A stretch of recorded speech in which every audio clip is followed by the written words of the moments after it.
Let us solve this initial equation. To do it, you break 4 and 32 into its simplest base. This 4 will be breaking as 2 raised to power 2 into x minus 2, which will be equals to 1 over 32 is 2 to the power 5. 2 times 2, 4. 4 times 2, 8. 8 times 2, 16 times 2. So you open this bracket here, you have 2 power 2x minus 4, which will be equals to, this one will be 2 raised to the power minus 5. So the bases are equal, so they cancel out. The power will now become the equation. So you have a simple linear equation to contend with.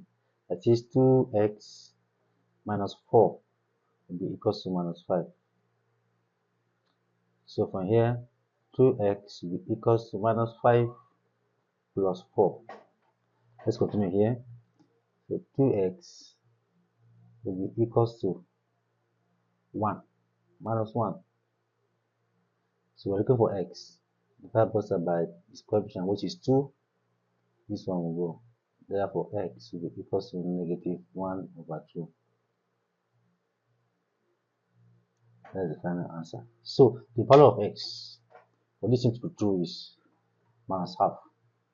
I hope you enjoy the class.